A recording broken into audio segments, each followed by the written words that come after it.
Ya, untuk itu pertama kita Mas Anies menyampaikan terima kasih, tentunya apresiasi kepada partai yang telah meminta Mas Anies untuk maju di Jawa Barat, dan dengan berbagai macam pertimbangan tentunya Mas Anies telah menyatakan bahwa tidak maju di Jawa Barat.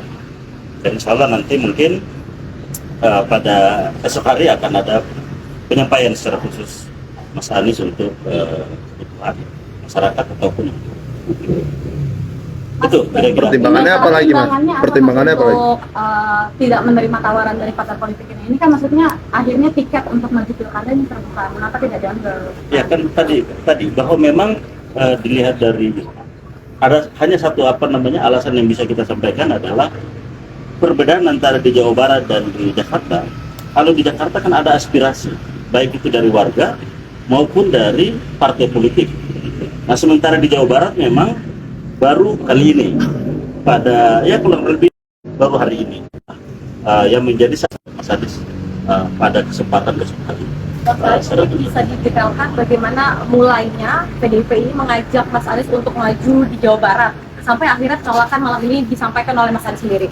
Ya, jadi memang ada komunikasi tentunya antara partai politik dengan Mas Anies, dan kemudian itu juga menjadi pertimbangan, dan ya itu memang dipertimbangkan, dan akhirnya dengan berbagai macam pertimbangan disampaikan bahwa ya Mas Anies tidak maju di Pilkada Jawa Barat. Jadi itu kira-kira teman-teman semua.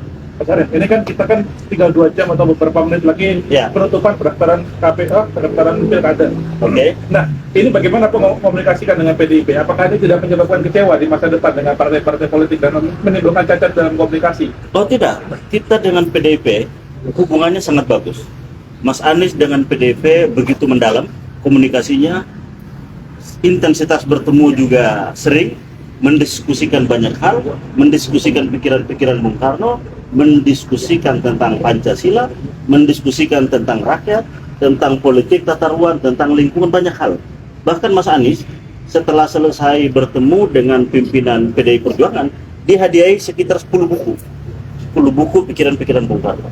Dan harapan kita tentunya kerjasama ini tidak hanya di pilkada, lebih dari itu kita menginginkan bahwa nasionalisme juga agamis. Nah ini berjalan seiring.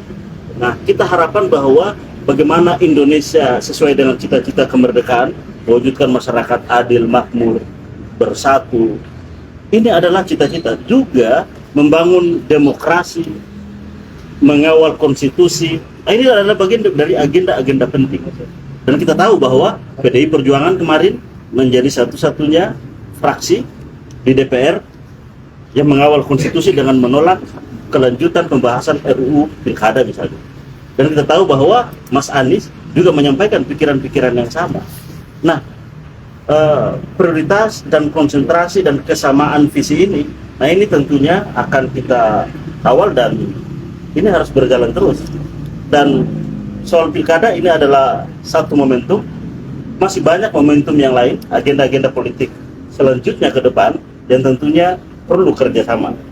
Karena biar bagaimanapun partai politik, Mas Anies ini adalah sosok yang memang ditunggu sikap, pikirannya, keteladanan politiknya oleh warga masyarakat. Dan untuk itu maka kita berkepentingan bahwa komunikasi harmonis ini harus terus berjalan antara Mas Anies dan juga PDI Perjuangan. Mas, apakah ini tadi kan PDI? Apakah last minute masih ada keputusan ini mungkin berubah? Saya kira sudah, keputusannya sudah selesai bahwa Mas Anies tidak maju di Pilkada Jawa Barat. Sudah final. Download Tribun X sekarang, menghadirkan lokal menjadi Indonesia.